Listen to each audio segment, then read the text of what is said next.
Welcome to the Cherland podcast, where I, Connor Cherland, meet up with an artist, ask about what makes them tick, see what kinds of things they're bringing into their artistic expression, and today we have our first person from Broadway, which is crazy. I met Lauren through a songwriters group where once a week everybody was responsible for writing one new song per week, sharing, critiquing, that sort of thing. You can hear Lauren and I talk about why you shouldn't look people up before meeting them or performing in front of them because it freaks you out.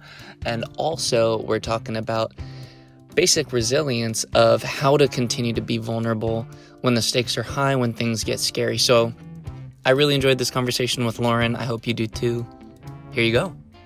Thanks for wanting to do this. Oh my God, thanks for asking me. Yeah. Context, we met through the songwriter circle where I am so far in over my head and I try my best every week to deeply impress everyone in the group. Yeah, so how long have you been a part of that songwriters group, and have you done other songwriters groups in the past? What's weird is, so this is like our third week. I knew Pete probably like 3 years ago. I was in a different song circle with him and Steven because I'm friends with this guy named Ian Kagi. Mm-hmm. And he works at Power Station, which is kind of run by Berkeley. And then like Steven works for Berkeley. And he asked if I wanted to be in this song circle. He just met me, I think, because I might have played a party with my band for Ian. Mm-hmm. And then so I was in this songwriters circle for like 2 months, 3 months with him 3 years ago, but this is new. Like I haven't talked to Pete in years, really. Wow. So when this thing got organized, I didn't really know who was going to be there or what the deal was. Yeah. But you are so not in over your head. Your songs are great. Yeah, I appreciate it. I mean, within like the land of credentials, you know, like when I first like got the email, I was like, okay, great. I'll just do some quick digging on everybody just to see where everybody is. And I was like, ooh, that was not the best idea, but it motivates me because it makes me excited to learn things like immediately, where I'm like, okay, great. So what's funny is I don't ever dig because I'm also an actor, and I find like this definitely will get me into trouble, and like sort of has, but I usually, if I know who's going to be in the room when I audition, if I look them up, then I come in and I'm like shaking and I get really scared. So I kind of stop digging and first try to like meet the people and learn about them that way, because I don't trust myself. I get really nervous too in front of everyone. Yeah. How do you resist that urge? Because it seems well, I think it goes hand in hand with my complete. So Connor, like I'm not very good with emails or texts or dates or I'm bad at all that stuff, and like my husband's favorite activity is like researching things on Yelp or like restaurants before we go to them. I couldn't care less. Yeah. I'll just show up and see what happens. So it kind of goes hand in hand with all those urges. Do you ever get like bad? Sometimes I very similarly to you like to go in blind a lot of the time.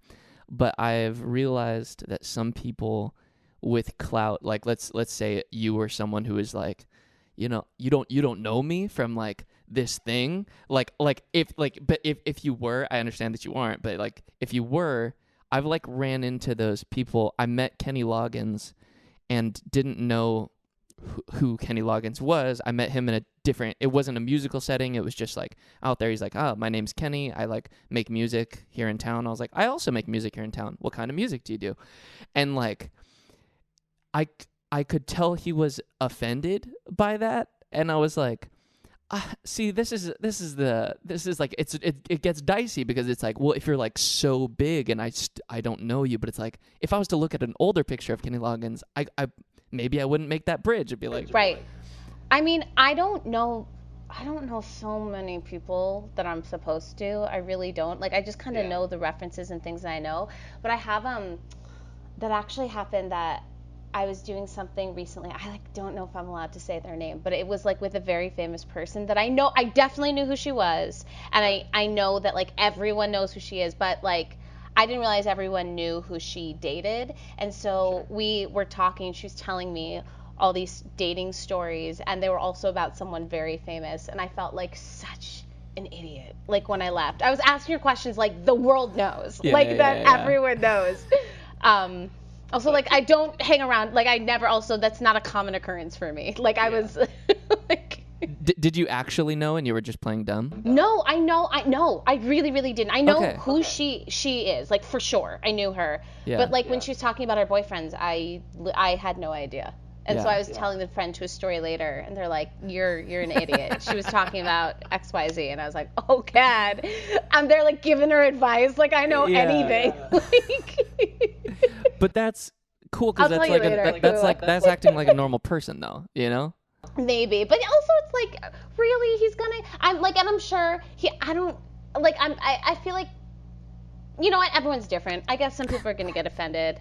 Yeah, I'm still trying to figure this out, when to research people and when to not. I think for a lot of people it seems like they get more like, if I understand some of the things that they care about, and I'm not like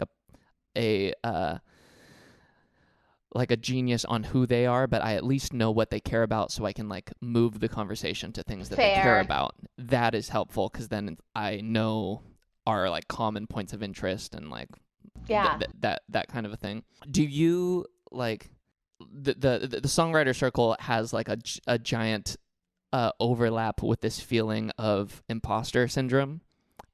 Just it like anytime you're in a songwriter circle, it's like who am I to critique you? Like I have no credentials to critique you. So what? Do you get I get nervous every time I'm supposed to say something because I'm like, really, like sometimes I'm like, I don't even know if I have anything to say, but then I like need to sound like it, and then I get caught in the middle of what I'm saying, and I'm like, that didn't come out right. I'm always like, right, who am I to say anything? This person wrote a song, like anything. And I'm always at the end of anything that I say as like constructive criticism, I'm like, that probably came off like a dick. I probably look like a dick right now. I'm you always haven't yet. Yeah. It's like 5 layers of self-doubt. As someone who's like been in Broadway, which is like a thing that's like the moon kind of. So like as someone who's been to like the moon, like I'm sure there are feelings of imposter syndrome when you like show up and you're like, oh, I don't belong here. Or did you always feel like, oh no, I belong here? I mean, what's funny is like I always, like since I was 5, I was like, I'm gonna be on Broadway. Like, and so it's funny because like I started performing like professionally, acting wise, like when I was 20. So it was a good like 12, 13 years before Broadway happened. Mm-hmm. And so what's so funny is like, yes, all those years, like I should be on Broadway, like I'm as good as anyone else. And then the second year there, you're like, I don't know if I'm ready. What am I doing? And then like the weird thing is, it's like I think back sometimes and I'm like, that was like me. Like I got up and did that, and I thought about like if I were like a 5-year-old going to see that, what it would mean. But it's so funny because it's me and it doesn't really feel like it feels so silly in a lot of ways, and I guess you just have to trust that people wouldn't put you on that stage if they didn't think you could handle it. And so do you just handle it? Do you just like sack up and go, or do you like do you have to sedate yourself fully? Well, listen, I have to sedate myself for auditions. I'm not kidding. Like, it's embarrassing. I really just started, like, telling people that, like, because I think auditions are a different beast. Like, they're totally different. I'm fine once I get the job. I'm fine rehearsing. I usually have, like, my mental breakdown halfway to 2/3 of the way through rehearsal. Like, it happens almost every time. And every time before it happens, I go, this is going to happen. You know this is going to happen. And then every time it just feels so real. Like, and there's no way. And it is kind of just like you got to fake it till you make it. And then usually it takes me a couple weeks to calm down and feel normal. But it's weird. I mean, I bet you feel the same way too. When like you're performing, like leading up to it, you get nervous, and then it's like you've been doing it. You know what you're doing. Right. You know what I mean? Right. Yeah. Do you like take a flask with you to auditions? No. I have been known to take beta blockers or a Valium on occasion because here's what. Like, I am not an advocate for like using drugs. Not like that's a ludicrous thing. Like, nobody should be dependent on drugs. But like, here's the thing. Right. Auditions are mind-numbingly terrifying. They're not the same thing as doing the show. And it's like, I realized after like 7 years of bombing auditions, like I've had some bad ones, and I was like, what am I doing if I'm not going in the room and actually showing them what I'm capable of doing? Because I'm nervous about the job. And then once I got the job, I'm not worried about that part. Oh God, like I'm getting on a podcast. I'm like, I'm advocating you should use drugs if you feel nervous. What a horrible thing. It just worked. It works for me, and I don't. And once I kind of had that under my belt, I've got it getting a few down. It's not like an every time thing. Oh my God, I can't believe. No, it's all so good. I get over it with drugs, is what I'm saying. It's getting more and more common to talk about like using substances in like more of a healthy way, because if you're using it for auditions, that's not like a, I use it Mondays, Wednesdays, Thursdays, clearly not Fridays, but then also auditions, which no, just the big auditions that I know I have a tendency to go in and really like. I had an audition once where I had to play the accordion, and like I'm like a master of no instruments. I can pick them up, like a lot of them, and make noise on them and fake people who don't know, fake them out. Yeah. But like, so I certainly could play well enough to have been in the show. I got into the audition, like the whole team was there for Broadway, and I just forgot how to play. I just forgot. Like I couldn't do it. Was like a like 5-year-old with mittens. It was awful. Yeah. And I walked out and I was like, I think I faked myself out because I was like, this is going to be my Broadway debut. Like, this is going to be it. And then I just, like, I didn't even know what to say. I was like, I promise I can play. Like, what do you do? Yeah. Have you said that 5-year-old with mittens line before? Sometimes have I? I've talked about being a monkey with mittens, maybe 5-year-olds. Okay. It's a great metaphor. I was like, if this is your first time saying that, you gotta write it down. So how did songwriting get involved with all of this? If you always wanted to be on Broadway, like, that's not normally the songwriter's route. No, it isn't. So I have been acting and singing since I was 5, and then I kind of like in high school started like writing songs on the side, right? Except they weren't good, and like I was very embarrassed by them, you know? And so then I put that inclination away for a while. Then I went to college, and I really I focused on performing, and like I would perform songs that were written that were given to me. And towards the end of college, I got a little bit interested. I took a class in musical theater writing. They told me that my scene writing was better than my songwriting, so that was cool. Which is a compliment of sorts. It is kind of, you know. We're gonna compliment your scene writing. Your scene writing. It is my in songwriting. front. It wasn't good though. It wasn't. Yeah. And then I a few years later went to grad school in Scotland for acting, and I think it was something about like being away from New York where everyone knew me, and it kind of like unlocked something in me where I wasn't as nervous. And also, like, I feel like in New York, some of my friends are like the best writers. My husband is like the best writer I could ever hope to meet or be in a room with. Yeah. So something about being in a different country kind of let me explore that side a little more, and I started playing like open mic nights at pubs or little concerts for friends and stuff.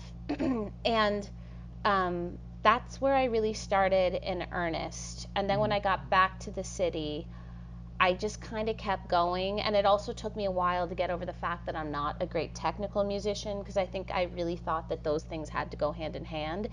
And then I realized they really don't. I know a lot of really great technical musicians who write, and I don't, maybe their writing's not the best, maybe it is, but it's like those skills don't go hand in hand. So once I really understood that I didn't have to be a wonderful musician, it doesn't mean my songs are bad.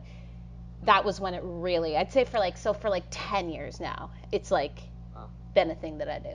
I mean, but you can sing, so that it is an instrument that not everybody has. Yeah, it just feels like, I mean, and this is like the thing where I feel like I'm just faking it all the time. It just feels like such a thing, like, I wrote this song, listen to it, I can't play an instrument, but like it goes like this. It is, you know, and it is a thing, and you know you've met those people where you're like, oh God, this song is like actual trash, and sometimes it's great.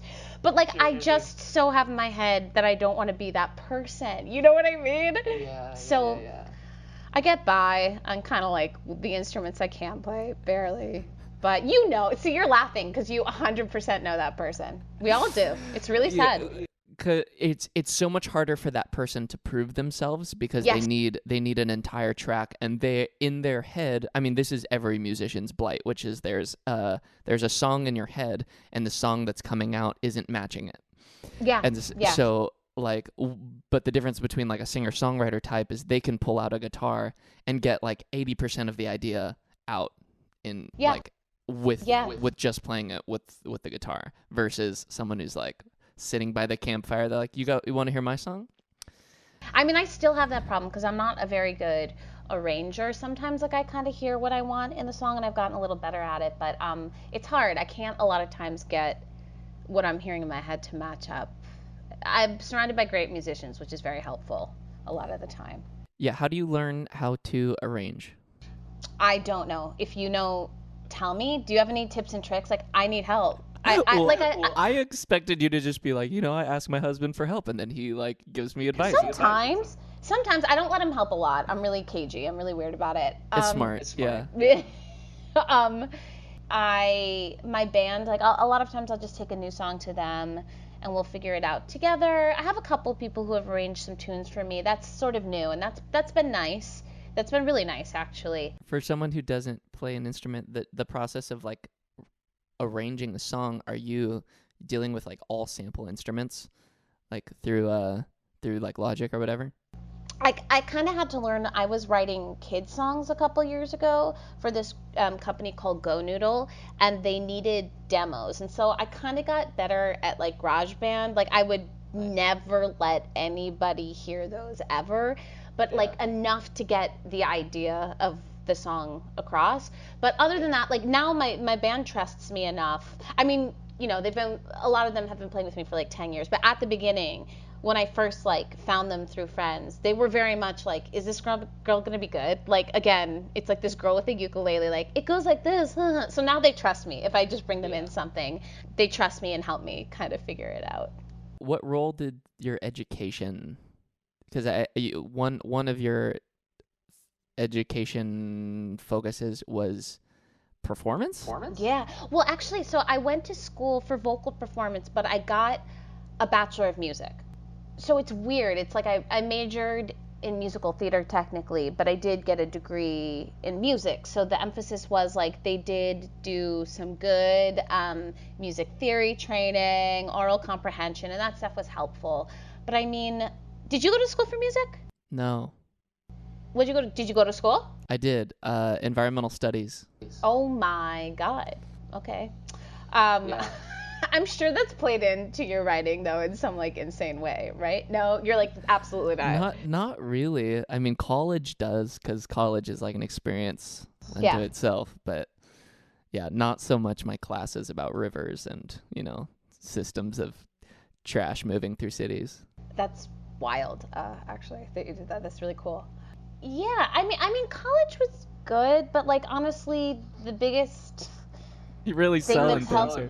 College was great. College is great. It was great for musical theater. Yeah. For writing, I don't know, other than like listening to a lot of music. I mean, I pretty much only listened to musical theater while I was there, which is helpful, but not the most helpful sometimes for what I'm trying to do. But I just feel like taking in music is kind of the best education, and then just practicing writing.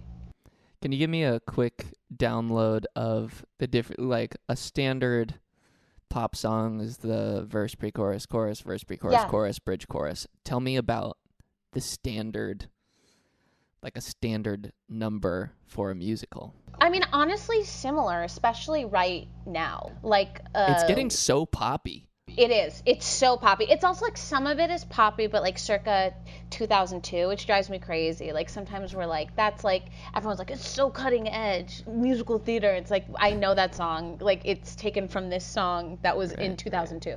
And some of it's not at all. But honestly, so much of it now, which I think a lot of times it's called new musical theater, kind of like what's been happening since like 2005, I'm going to say, really is verse, chorus, bridge, chorus, a lot of it. It really depends on the show. I mean, if you're going like a classic Sondheim tune. Honestly, verse chorus. I'm thinking of like verse chorus, verse chorus. It's pretty close, man. Really? Yeah. It's just a Interesting. different type of writing. I mean, lyrically, it's incredibly different, and then depending on the composer.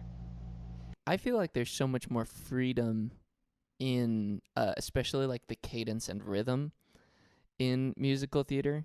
Oh, do you? Yeah, compared to pop, where you can like you can sway because everything's live. You can like sway tempo in like such a real way. That's so funny because I think I would disagree with you. Go for it. Because what do I know? I don't know though, but I know actually nothing. that's really no, but that's really interesting. I'm curious Yeah. to what you mean by that, because I'm so curious what you mean by that. You feel like in musical theater there's more of a freedom to like mess with. Well, I'm saying like a lot of pop music is built on a metronome, and the tempo really doesn't sway. I get what you're saying. Yes. Yeah. Yes, I get what you're saying. What's funny is writing wise, I feel like a lot of it is actually stricter. Not so much now, but like I don't know if you know about in musical theater, there's a very much thing about perfect rhyme. Do you know about this? No, but tell me more about perfect rhyme. It's looser now. Yeah. But if you go back and listen to any classical like musical theater thing, it's perfect rhyme. It's not a fake. Okay. Like it's not even close, which was something that kind of really had to be beaten out of me as a writer, and I still when I do an imperfect rhyme, I'm like, ooh, is this okay? It's funny because it is live, but it is rehearsed within an inch of its life. You can't like go in and mess with it. You can't change up what you're doing or you'll get in trouble usually. Right. Yeah. Although like my last show, oh God, there was one night my last show, I mean, part of the show was on a click and we got off somehow and the whole number, like it was gone. It was like it was gone. It was one night and I remember like everyone was freaking out. I can't remember what happened if we couldn't hear it, but like a good portion of our show was on a click, and that's new for me. That's not something I deal with a lot in shows. But it was fun. What happened when the click died?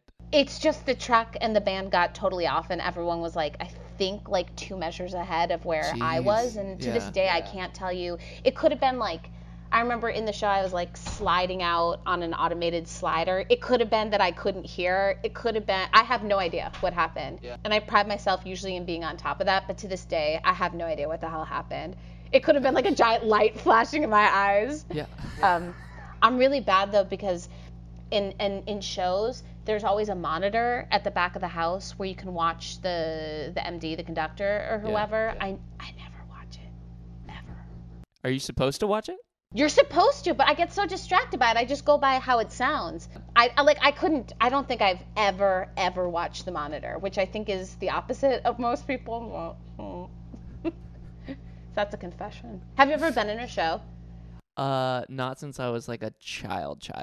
Like probably like Lollipop Guild as like Guild as like a child. No, not since then. One of my best friends, he's a white redhead, and between the two of us, he's played Aladdin. And Cool. Yes. I feel like I played a lot of inappropriate roles in high school and maybe not so much college, but like I feel like most people are my age who like are actors in shows now look back and it's like things happen that were not supposed to be happening in our junior highs and high schools, like casting wise. But it's different from like who could blame them? You know, you only have like 10 kids. Right. So like, what maybe are we? 3 who can sing, maybe? Like, what are we supposed to do? I know. Yeah, and like she's white and he's brown. That story just doesn't exist love-wise, just like in popular culture. Like what? What do we do? Les Mis? What are we gonna put of it?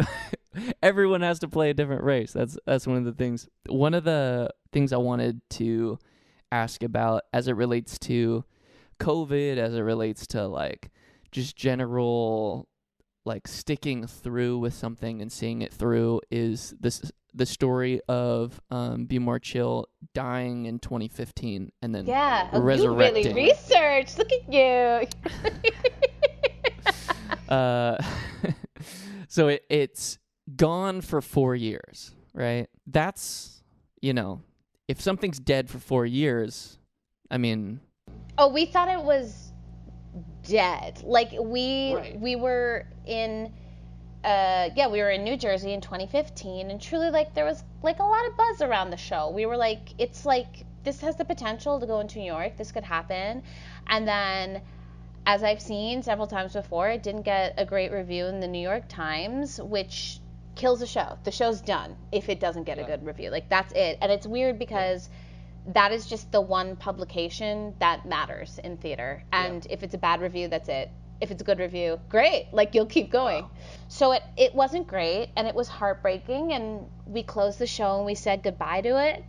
And I never in a million years thought that that was going to be coming around, and then that would be my Broadway debut. Like, it was so weird, and it took like an actual miracle, which was the internet, which nobody has really heard. That was like a new phenomenon for a show. What happened is we made a cast album after the show closed, really just to like kind of like have it on record, like the theater, wanted to make it because they loved the show. And then 3 years later, I guess it went viral, and it's like all of a sudden this random show that had like a premiere in a New Jersey theater was like competitively streaming with Dear Evan Hansen and Hamilton, and it was like, what the hell? Like, nobody should have known this show. You know what I mean? Right. And so the numbers kind of became impossible to ignore, and that led to its next couple lives. when you're saying like it shouldn't be competing with those things, like it should be competing with those Well, things. yes, I mean, I 100%. And I also, it's like, look, I'm the most biased in the world. I was in the show. I love the show. My husband wrote the show. Like, I cannot say how much I love the show. I love the show. And clearly, I think what this kind of showed is that, yes, it should be, maybe not competing, but it should be enjoyed by the same people who enjoy those other shows, It was wild. It was truly like, well, the world spoke and said, nope, we love this show, and brought it back.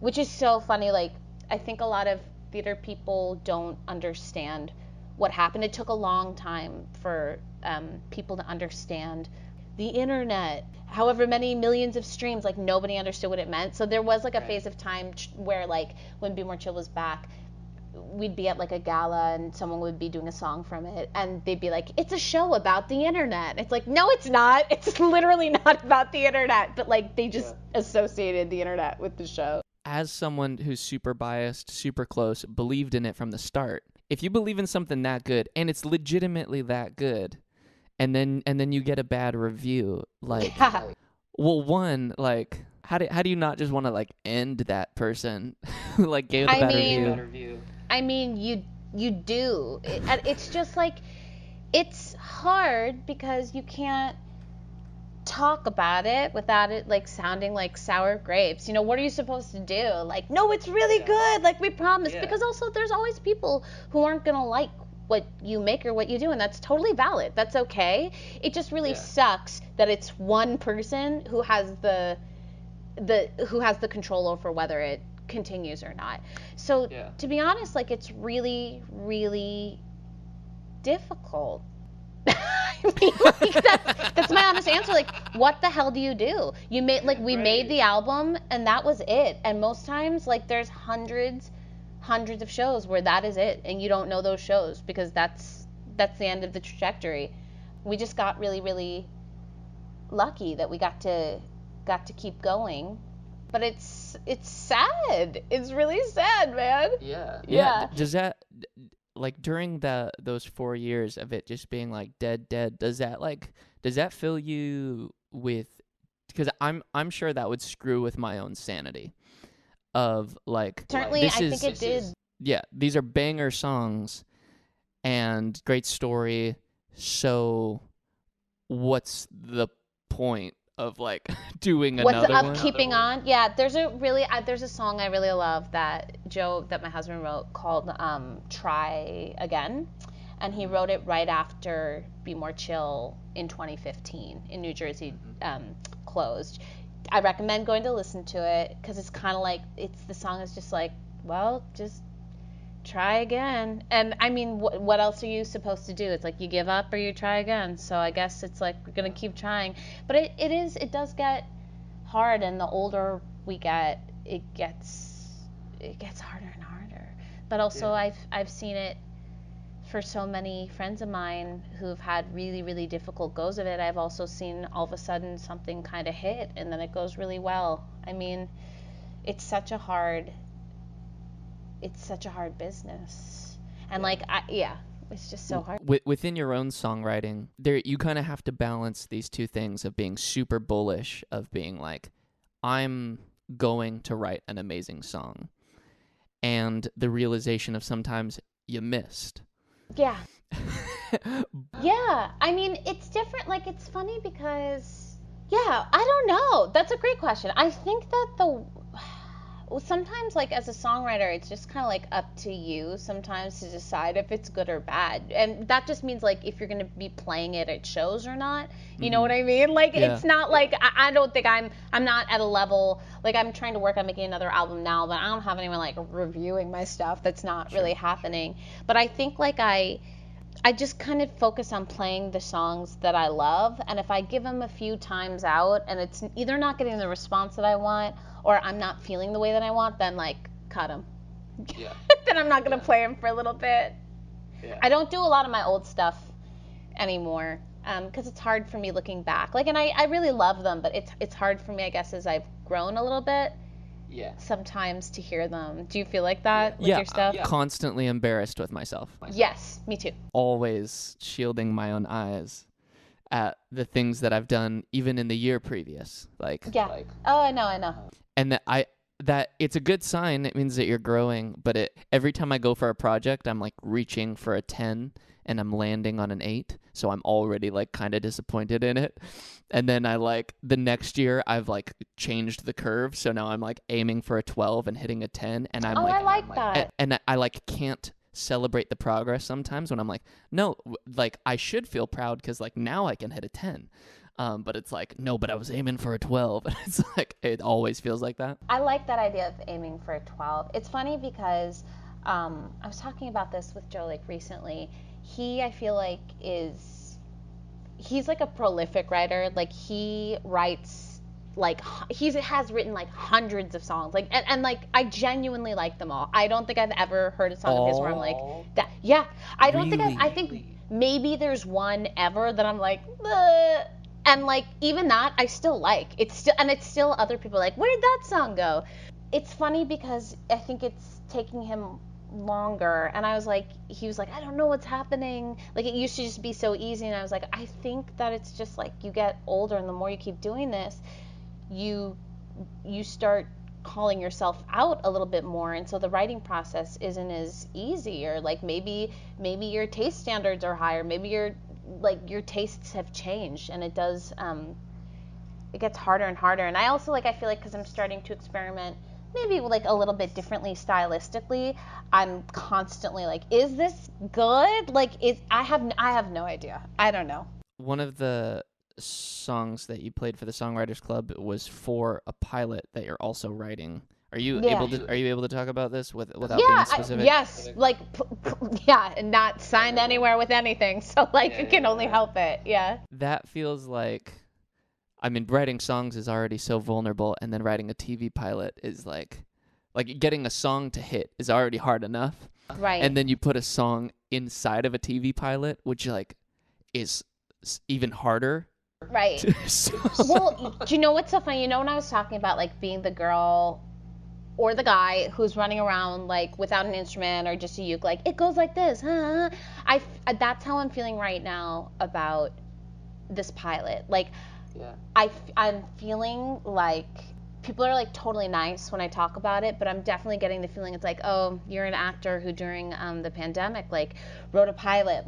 So that's a huge thing right now too. Yeah. And I don't think I'm a pro. I don't profess to be a TV writer. That's of course not been my area of concentration, but I do think I'm a good writer. I do. And so how do you say to people no, it's pretty good. I definitely might need some help and I'll take criticism, but I promise this isn't my first time out of the rodeo. It's not. Have you written a TV pilot before? I haven't written a TV pilot, but I've written a one-woman show that I actually finished this year. I've been writing sketches for years. I've done a lot of hosting. I wrote a kids show. Like, I write a lot that I don't show to people, which is probably, my downfall. But it's not... Yeah.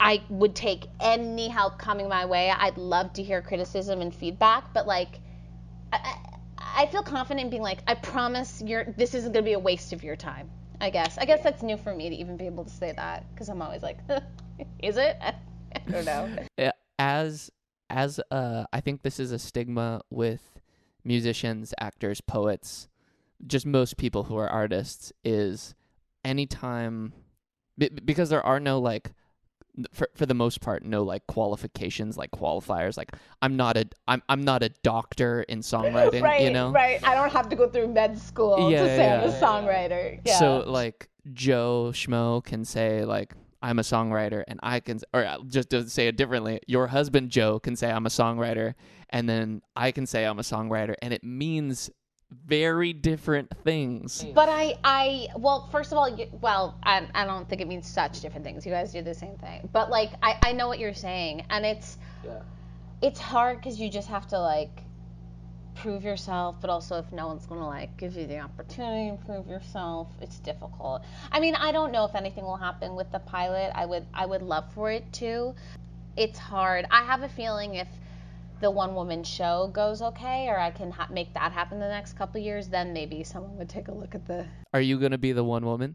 Oh, yeah. Oh, yeah. Oh, yes. Yes. It's like, and so, I mean, what if... yes.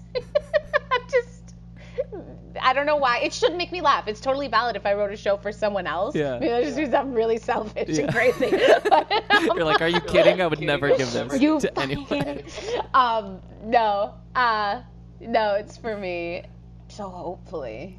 It sounds so vulnerable to be doing a one-woman show. You know what that is. You write songs. It's like you have to be vulnerable. I think writing songs was... But a one-woman show is like, you don't have a guitar on you. It's just... my God. No. But that's where I feel. So what's so funny is, like, because I trained in musical theater, that's where I feel, theater is where I feel most comfortable. When I first started playing gigs of my own music, I was so scared. I would sweat, and the sweat would go in my eyes, and it would sting so bad that I'd have to do the set with my eyes closed. I'm not even kidding. Like, that's how nervous I got. So I guess that I am talking about myself in this show. And I'm happy to talk about, like, what it's about in a second. But, like, I don't know why. It's like I can almost put up the theatrical front. And because it's scripted, that's not so scary to me. That's almost easier. Songwriting was the hardest. That was the wall where you really have to let down. Even though I do write from the point of view a lot of times of, like, a fictional person, I feel like songwriting was the number one thing in letting down. Because you're really saying, like, this came from me. This is me. And that is so much scarier than getting on a stage and saying someone else's words or, like, doing something you've rehearsed. I mean, these things, you've done a lot of writing throughout COVID. Like, what other things have you been doing to cope throughout COVID? I had one show at Rockwood, downtown in New York, where we all wore masks and it was live streamed. I've been watching a lot of TV. What's funny is I feel like I'm living, and I don't know what your path was with it, I feel like I'm living COVID in reverse. I feel like most people I talked to were, like, really stuck up top, and now are feeling great, and I'm pretty stuck now. I'm not feeling great now, which I'm hoping I, like, get out of. But I really kept busy this year. I don't know why. Like doing live gigs, like recorded stuff? No. I mean, I did figure out how to use. I got a microphone, and that was actually really helpful. I was able to, like, record stuff for other people. I had an acting job actually, like, in the fall, which was crazy. Cool. It was really cool. It was really scary though. It was, like, my first film, TV, anything, and it was all under COVID protocol. So I was already so nervous and, like, I'm terrible. I don't know what I'm supposed to be doing. And I'd ask a question on set, and everyone would have, like, 4 masks on. So I'd be like, okay, so do I stand here and move here? And they'd be like, it was awful. It was so bad. So I have been busy. It's just, like, now I don't know what it is. Like, I'm scared. I miss my old life. I even miss auditioning, but there's something about coming back to it There's a weird thing in the air where it's like, we're supposed to be better off now, But I mean, a lot of us are not. Like, still, like, What'd you As do a- the- all year? I did a bunch of free house concerts for people. It was just like, yeah, just like I'll play for literally anybody and Yeah. they can tip me whatever at the end. I started a monthly series where I bring a power generator up into the mountains and hold like bring a musician up from LA, and we'll do like a show with they'll go, I'll go, and then we'll do duets. And ton of people have been coming to that. Recorded an album. Okay, so you're a go-getter. You got busy too. Yeah. I also do you know what pickleball is? No, it sounds familiar. It's like big ping pong or like small tennis. It's like somewhere between Okay. those two things. I got really into it because it's like kind of COVID friendly. Yeah. And I am apparently really good. Just like just kind of have a knack for it because I played high school sports. So I've also been like a pickleball coach. Like I just finished doing a lesson. So wild. Yeah, so like within a year, like picked up a sport and like started getting paid to teach people about it. I mean, cool. Yeah. I started roller skating a month and a half ago. That might be. I'm not good at it though. Yeah. That's the difference. Can you like stand up and go Yes. places? Yeah, I can stand up and go. Okay. I'm. Can you stop? Yes. Okay, I great. like Okay, I. It's gotten pretty good. I can't do turns. Like I just started trying to. I can't at all. I can transition, like go one way and turn. That's new. Okay. I'm just not very good, but it is a lot of fun because I don't feel pressure to be good at it. Apart from that, have you done any like meditative things or anything else to keep your sanity during COVID? Yeah, I started working with this woman on my fascia. I don't know if you know what fascia is. Yeah. Because I have a lot of leg pain. I guess I'm just like an old lady. But we started working together, and one thing I'm supposed to be doing is taking baths nightly. And Wow. I hate taking them. I've always hated baths, but I have to tell you, when I take them, I feel really good. Like, really good. The pain goes away. I go to sleep better. But, like, I just can't keep up with it. So I guess that's... It takes so long to fill a bath.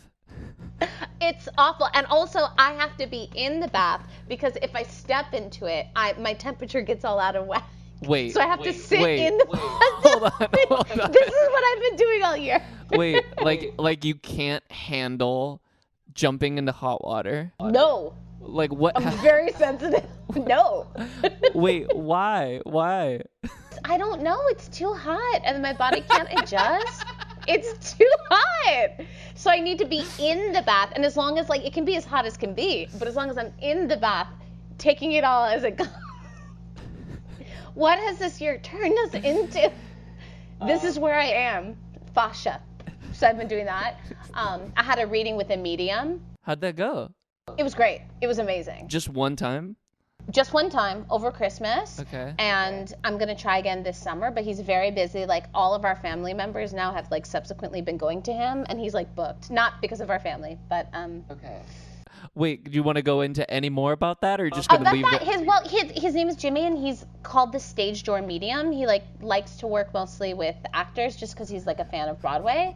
And it's so, like, I am so inherently someone who is not someone who really goes in for all that, but I have to tell you, Yeah. I am in all the way.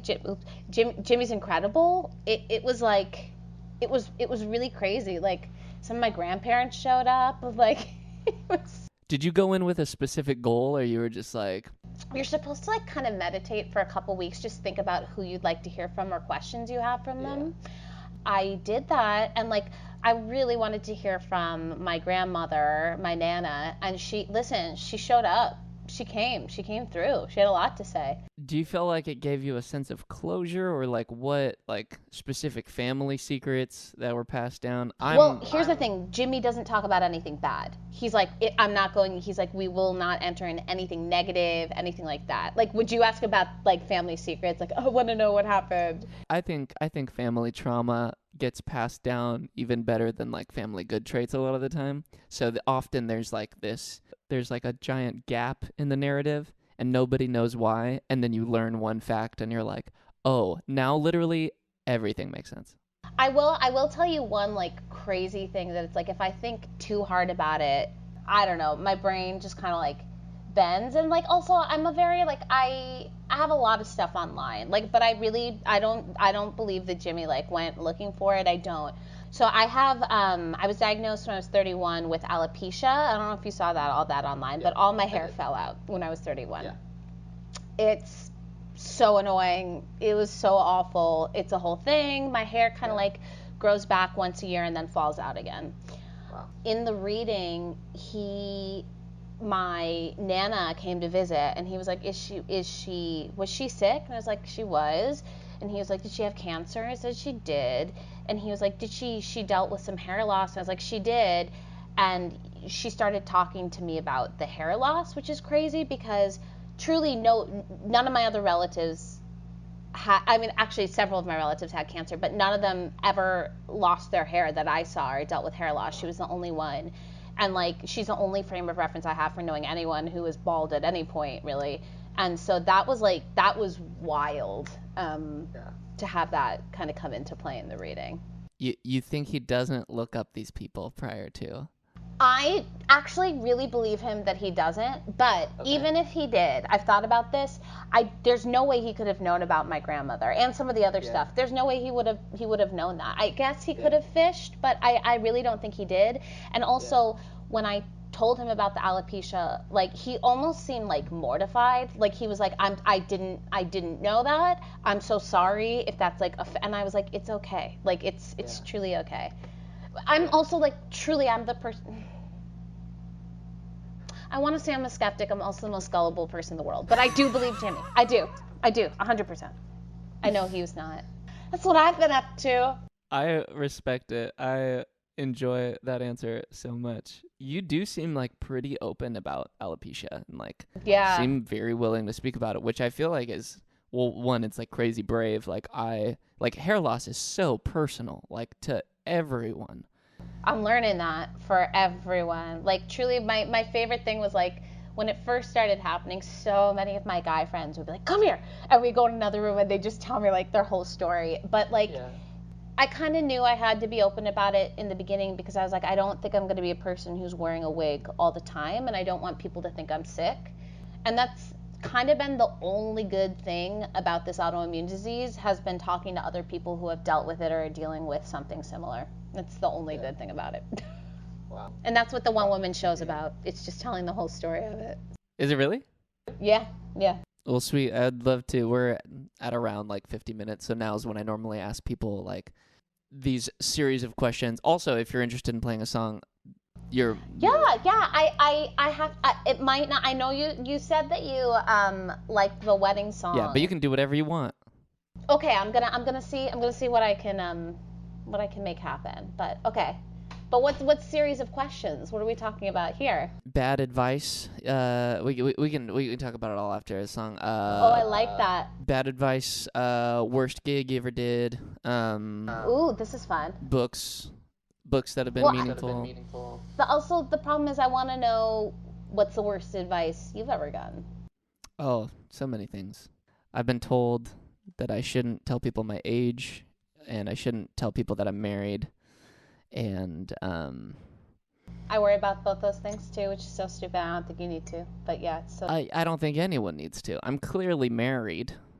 No, but people. But I mean, I have worried. Like, people say really stupid things sometimes. Yeah, your general vibe changes so much when you get married. You can just you can interact with the opposite sex in this very different way. And it's like all of a sudden you gain all the swagger in the universe and just have zero use for it. Yeah, no, and it's a funny thing, right? It's like, because you're like, you just kind of like become yourself fully, because you're like, I'm not here to like do that like with this person, isn't it? It's a funny thing. But I have been told that before too. It's like, oh, you're happy, you're in a relationship and you're happy, that's not good for your writing. It's like, well, then you must think I'm a terrible writer. So cool. Thanks. I still write songs about relationships all the time, and it's just based on either I'm making it up or it's from times of yore. How old were you when you got married? It's a great question. 28. 28. Yeah, so there's like plenty of past to go. Yeah, there's like... How dare there's you? You don't. plenty. There's so much past. How dare you assume? No, there is though. Between the age of 12 and 28, there's room, you know? There's a lot. When did you get married? 24. Can I mean, how long have you been married? I'm asking your age, if Almost. that's okay. Oh, yeah, I'm 29. Yeah, I look like a child, but... You do, that's a great thing, Yeah. you know? How old are you? I'm 35. I forget all the time. How's it feel? You know what? I, in general, so much love being in my 30s more, except for the hair, more than being in my 20s. It is weird because in theater, it's like you get to this place where you're like, I cannot possibly be playing a teenager again. This cannot be happening again. And then it's like you're married and you're like on stage going like, Dad, I don't want to go. And so I think that that's over for me. I really do. And for sure in film, TV, like that's over for me. But that's like that's a weird thing because, you know, Be More Chill, I was 33 playing 17, and there are people who are older than me in that cast. Right. Yeah, it was like watching some of these people and being like, wait, you played high school? Yeah, and I know it's like very funny. Theater is really weird if you go looking for it. Yeah, because you're looking at them from afar, so you can get away with a lot. You can get away with so much, but there's you know, maybe going to be a Be More Chill film, and so people have asked like, are you going to be in it? I was like, are you out of your mind? Like, there is no way I'm getting on screen and passing for 17. That's gone, and I'm fine with that. I actually I'm fine with that. I'm excited to portray an adult person. I am. That thing you've been for like 10 years. Well, great. Are you interested in playing that song right now? Oh yeah, I am. Okay. Okay. I did this one at Rockwood, but I haven't done it in a second, so I might need to like. Let's just see what happens. Yeah. Okay. Take that out.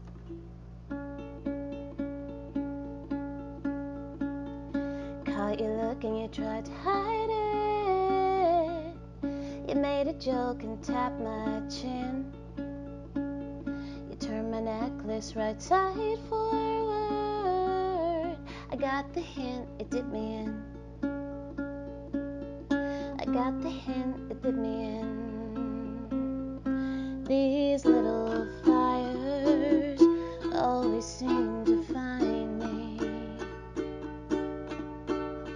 I do my best to blow them out. It's happening again.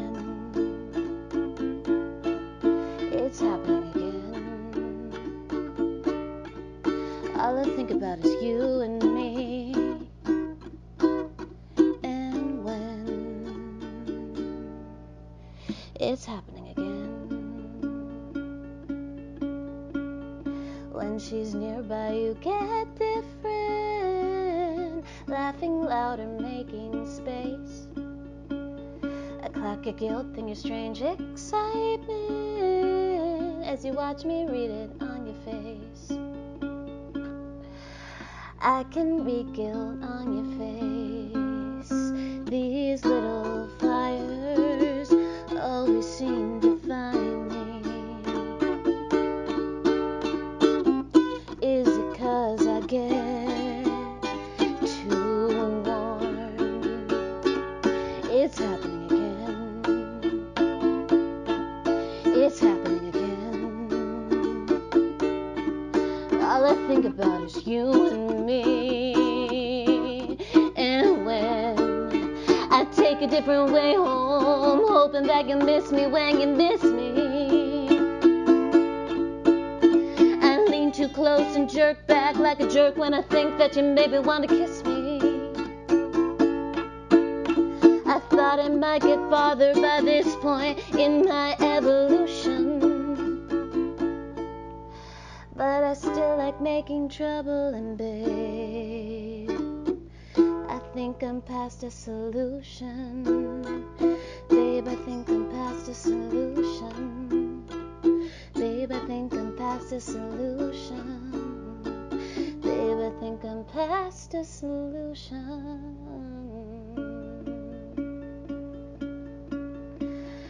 know that I could pull the trigger. I know you wouldn't have a prayer. I know we both died for a minute. Then I wonder if I still would care. I wonder if I still would care. These little fucking fires, they always find me.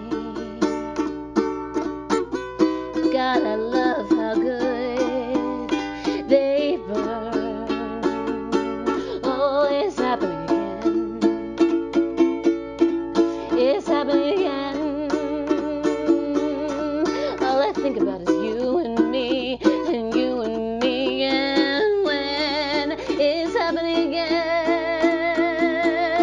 It's happening again. All I think about is you and me, and you and me, and when it's happening again.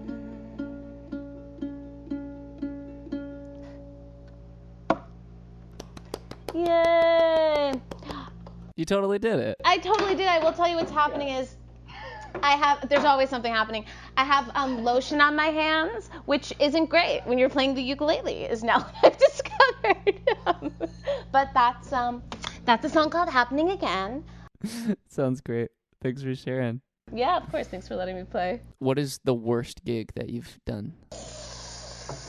The worst gig that I've done. My very first gig, we were playing, like, it was my first gig ever. I was so nervous. It was my own music. People, like, were not paying attention. I was like, this is going so terribly. And then I heard them, like, screaming in another room.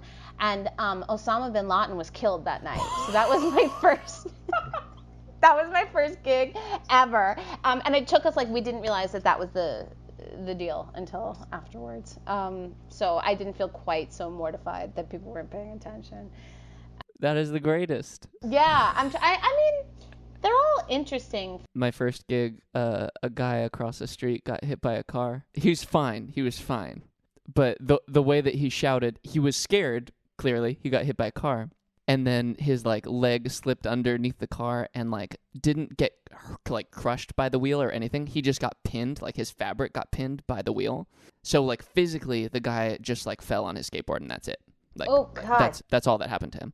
But, like, mentally, almost got crushed by. So he's, like, screaming for his life. Of and course. So I, like, stop. Everything.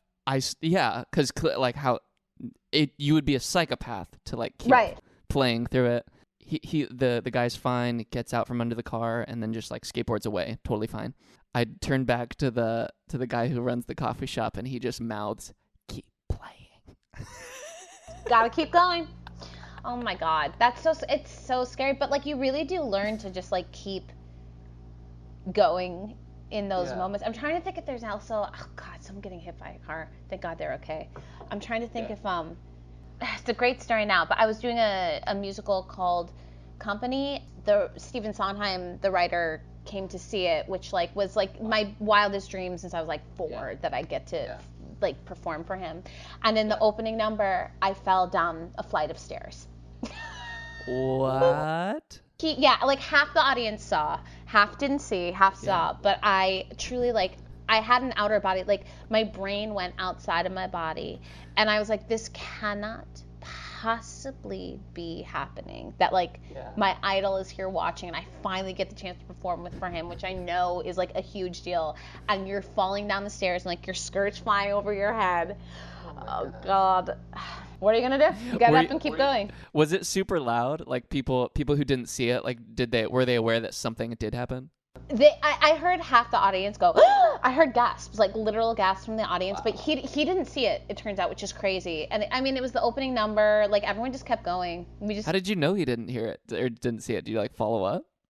I ended up writing him a letter because he corresponds with people via letter, and he'll usually write you back. He's, like, famous for that. And so he said he did not see it. That's great. That's great. Yeah.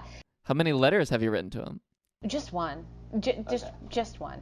But it really was a thing where it's like, you just have to get up and keep going, because that could have destroyed me as easily as it was ended up being okay. Like my character's big song was towards the end of the first act, and I was like, you have two choices. Like, you either let this ruin you and you do a shitty job on your song in front of this man, or you just pretend it didn't happen and you go out and like it went great. But I think I have a tendency to let things like that psych me out. But I've gotten better. The more they happen, the more you get used to them. You know. That's amazing. To fall down a flight of stairs. Unbelievable.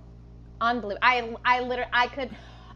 remember what it looked like. I remember from like leaving my body, like, and seeing what it looked like outside my head, which I don't think I could have because I'm inside myself, but I just watched it like from above. That's why your legs hurt, and that's why you have to take all these fascia baths. The baths, that's why my legs hurt when I fell in front of Sondheim. That's good. Yeah. It's really good.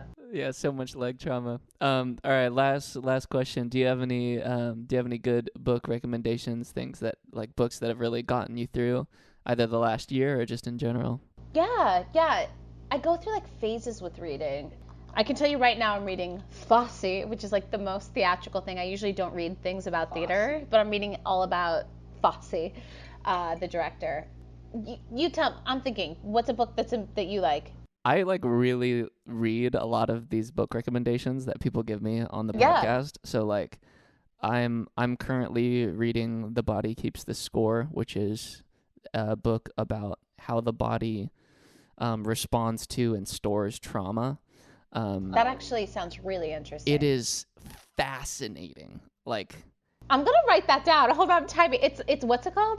It's called The Body Keeps the Score, and it one, like, I don't know how much you know about brain mechanics, but like as a person, like you don't learn much about like how your brain functions, and this book does like a pretty good job of like saying like this part of your brain I'm going to call the watchman, and this part of your brain I'm going to call the cook, and when the watchman sees the cook do this, like, so he's like describing them as characters, and you can follow how one would act when the other's acting a different way, and you're like, oh, why haven't I studied the brain? Like, most of what I am is like brain and nerves and like all these things. So like why do we know so little about our own bodies, you know? I don't know. It's a mess in here.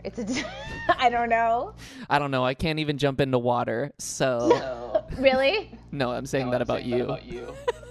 Oh, a bath. Okay, it's different. It's actually, you know what? You're right though. All water. It's all water. I get scared of the temperature. It actually is. I'm having trouble thinking of an exact recommendation, but I will say, like, a turning point in my reading is, I think up until like 6 years ago, I always thought that Stephen King was like, I'd never read a book of his. Have you ever read his books? No. I'm also like afraid of stuff. So. Oh, okay. So maybe not great. He's scary, but I truly, for some reason in my head, had it that he was like a Danielle Steele. Like, and also I haven't read a Danielle Steele, if I'm going to be honest. So like, but I was like, he's the Danielle Steele of horror. He's like a good writer, but like more a popular thing, and he's not like a great writer. I'm so incorrect. I read like 6 years ago, I started reading his novels. His writing is phenomenal. Very scary though. Yeah. And I just didn't realize, so I would really recommend, if that is something that like floats your boat, any Stephen King novel, honestly, because I was so wrong on that one, turns out. I read his book on writing, and that's as far as I can probably get with yeah, him. I feel like Joe's reading that one right now, actually, but I would like go with one of his fiction. He knows what he's doing. I have nightmares like so much. So about like what? I have like tons of irrational fears that I just like I'm just like constantly assuming death. Yeah. Death. Oh no. So I like right?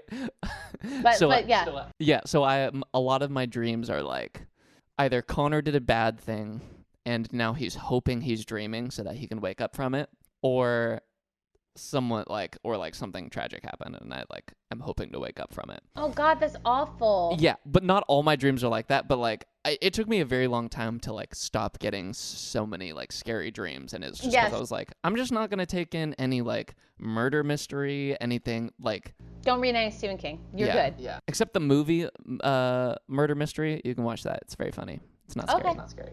I'll write that down too. Did you see It and It Too? No, I would never. Yeah, you can't. They're very scary. Yeah. You can't. I thought It One was like the scariest thing I've ever seen. A lot of people argue me on that. They thought it was funny, Yeah. but I truly was horrified by it. It chilled me to my bones. I don't need that in my life. I got plenty. Is there any like parting words of like regarding your songwriting or regarding your career? People who don't live in New York can't see you when you're doing your live shows. Like, is there anything that we can be looking forward to? I have a show in New York that's coming up. It's on June 18th. So, oops, maybe there'll be videos from that. It's the first time I've ever actually played this venue, Fine Signs 54 Below, myself. So, hopefully, I'm looking towards making an album this summer, which would be my first one.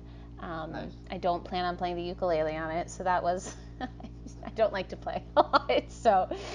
But those are probably the biggies. And also, like, listen, if I get my butt together, I don't know if you ever enter the Tiny Desk contest. There's like another week left, I think, or like 5 days. And Cool. I think I have a new song that I'm going to try to record this weekend if I can really get my act together.